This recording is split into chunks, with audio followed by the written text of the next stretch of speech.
Praise Lord. प्रभु की महिमा। मैं विश्वास कर रहा हूँ आप सभी कुश और कुशल है। आइए छोटी सी प्रार्थना करके हम आज का शॉर्ट मैसेज को हम शुरू करेंगे। धन्यवाद प्रभु जी, धन्यवाद प्रभु जी, अभी आपकी उपस्थिति में इसी प्रकार आने के लिए आपने हमको सहायता किया, इसलिए धन्यवाद दे रहा हूँ प्रभु। पवित्र आत्मा आप पर मैं निर्भर हूँ, सहायता कीजिए। वचन से पवित्र आत्मा हर एक से मुझसे बातचीत कीजिए प्रभु। सारा धर्म आपको दे रहा हूँ, यीशु मसीह नाम में मांगता हूँ, आमीन। आइए आज का शॉर्ट मैसेज के लिए हम देखेंगे भजन संगीत 24 अध्याय 1 और 2 वचन। पृथ्वी और जो कुछ उसमें है यहोवा ही का है, जगत और उसमें निवास करने वाले भी, क्योंकि उसी ने उसकी नींव समुद्र के ऊपर दृढ़ करके रखी और महानदों के ऊपर स्थिर किया है। इस वचन में हम देख सकते हैं परमेश्वर ने पृथ्वी को स्थिर किया।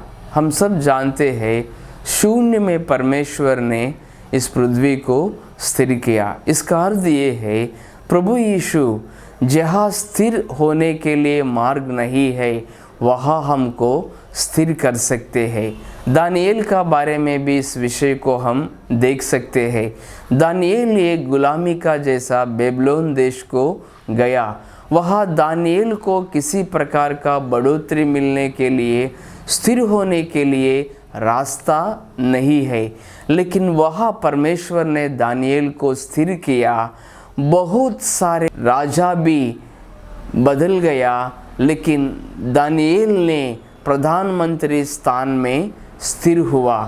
कारण वहाँ दानिएल स्थिर होने के लिए मार्ग नहीं है, लेकिन प्रभु यीशु ने दानिएल को स्थिर किया। और यूसुफ का बारे में भी हम देख सकते हैं। यूसुफ भी एक गुलामी का जैसा मिस्र देश को गया, लेकिन वहाँ प्रभु यीशु परमेश्वर ने यूसुफ को भी स्थिर किया। मिस्र देश में प्रधानमंत्री स्थान में 80 साल यूसुफ ने रहा, स्थिर हुआ। कारण ये है प्रभु यीशु ऐसा परमेश्वर है जहाँ स्थिर होने के लिए, सेटल होने के लिए रास्ता नहीं है, वहाँ प्रभु यीशु हमको स्थिर कर सकते हैं। इसलिए दानिएल को स्थिर किया और यूसुफ को भी स्थिर किया, और हर एक को भी प्रभु यीशु ऐसा स्थिर कर सकते हैं। इसके लिए एक वचन को हम देखेंगे, प्रेरितों का किताब 2 अध्याय 25 वचन को हम एक बार देखेंगे। वचन में इसी प्रकार लिखा है, क्योंकि दाऊद उसके विषय में कहता है, मैं प्रभु को सर्वदा अपने सामने देखता रहा, क्योंकि वह मेरी दाहिनी ओर है, ताकि मैं डिग ना जाऊँ। इस वचन में हम देख सकते हैं दाऊद हमेशा परमेश्वर को देखते हैं। हमेशा परमेश्वर को दाऊद देखने लगा, इसीलिए दाऊद को भी प्रभु यीशु ने, परमेश्वर ने स्थिर किया। अगर दाऊद का जीवन को हम एक बार ध्यान करने तो दाऊद बहुत सारे प्रतिकूल स्थिति से गुजरा। बहुत सारे प्रतिकूल स्थिति को दाऊद ने अनुभव किया, लेकिन हर समय दाऊद का नज़र परमेश्वर पर है, प्रभु यीशु पर है। प्रभु यीशु पर दाऊद का नज़र और दृष्टि स्थिर किया, इसीलिए प्रभु यीशु ने, परमेश्वर ने दाऊद को भी स्थिर किया। इसी प्रकार अगर हमारा नज़र भी प्रभु यीशु पर है तो प्रभु यीशु पर हमारा दृष्टि हम स्थिर करने तो प्रभु यीशु हमको भी स्थिर कर सकते हैं। पवित्र बाइबल में और एक दृष्टांत को भी हम देख सकते हैं। एक बार प्रभु यीशु ने एक जगह में प्रचार करने का बाद सारे लोगों को भेज दिया और चेले लोगों को भी भेज दिया। उस समय चेले लोग एक नावा पर बैठ के समुद्र पर यात्रा कर रहा है। आधा रात में प्रभु यीशु समुद्र पर पैदल से चल के चेले लोगों का पास आ रहा था। उस समय चेले लोग डर गया, सोच लिया एक भूत आ रहा है। तुरंत प्रभु यीशु ने कहा, मैं हूँ, मैं भूत नहीं है, ऐसा प्रभु बोल दिया। तुरंत पतरस ने कहा, प्रभु अगर आप हैं तो मैं भी पानी पर चलने के लिए सहायता दीजिए। तुरंत पतरस ने नावा से बाहर आके पानी पर पैदल से चले गया।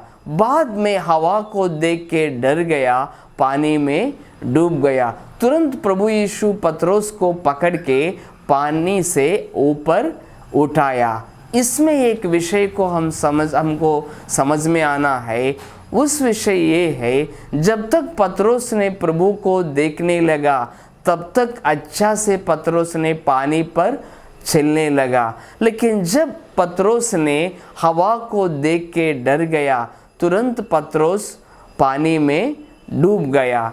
इसी प्रकार हमारा जीवन में भी आप जितने समस्या में हो, जितने परेशानी में हो, जितने कठिन का परिस्थिति में हो, लेकिन आप जब तक प्रभु को देखते रहते हैं तब तक प्रभु यीशु आपको संभालते हैं, आपको सुरक्षा में रखते हैं और बाद में आपको स्थिर भी कर सकते हैं। इसीलिए हम भी प्रभु पर हमारा नज़र रखने तो, जो प्रभु को हमेशा हम देख के आगे बढ़ने तो, जितना समस्या में हो, जितने परेशानी में हो, हम समस्या को नहीं देखना चाहिए, लेकिन प्रभु यीशु को हम देखने तो प्रभु यीशु हमको भी, जैसे दानिएल को प्रभु यीशु स्थिर किया, जैसे दाऊद को स्थिर किया, जैसे यूसुफ को स्थिर किया और जैसे पतरस को भी स्थिर करने के लिए होने के लिए प्रभु कार्य किया, वैसा प्रभु यीशु हमारा जीवन में भी स्थिर होने के लिए कार्य कर सकते हैं। इसके लिए एक ही विषय है, हमेशा हमारा नज़र, हमारा दृष्टि प्रभु यीशु पर रखना चाहिए, प्रभु यीशु को हम देखना चाहिए। वचन में एक विषय इसी प्रकार है। आइए हम देखेंगे इब्रानियों किताब 12 का 14 वचन को हम देखेंगे। सबसे मेल मिलाप रखो और उस पवित्रता के खोजी हो जिसके बिना कोई प्रभु को कदापि ना देखेगा। इस वचन में हम देख सकते हैं, पवित्रता के बिना कोई भी प्रभु को नहीं देख सकते हैं। इसका अर्थ ये है, अगर लाइफ में, जीवन में पवित्रता नहीं है तो प्रभु को हम नहीं देख सकते हैं। इसका अर्थ ये है, इस पृथ्वी से हमारा जिंदगी खत्म होने का बाद, मरने का बाद स्वर्ग में पवित्रता के कारण प्रभु को हम देख सकते हैं। केवल ये अर्थ नहीं है, जब तक हम जिंदा है, जब तक हम पृथ्वी पर है, पृथ्वी पर भी हमेशा हर एक परिस्थिति में हम प्रभु को देखने के लिए, प्रभु पर हमारा नज़र रखने के लिए पवित्रता का ज़रूरत है। जो लोगों का जीवन में पाप है, वो लोग प्रभु को हमेशा नहीं देख सकते हैं। पाप में रहने का समय प्रभु का तरफ नज़र नहीं रख सकते हैं। इसीलिए अगर हम प्रभु को हमेशा देखने के लिए, समस्याओं में प्रभु का तरफ देखने के लिए, परेशानी में प्रभु का तरफ हम देख के प्रभु पर हमारा नज़र रखने के लिए, सबसे पहले पाप को हम दूर करना चाहिए। पाप, आपका पाप के लिए, हमारा पाप के लिए प्रभु को क्षमा हम मांगने तो प्रभु हमको क्षमा दे सकते हैं। तब हम प्रभु को देख सकते हैं हमेशा।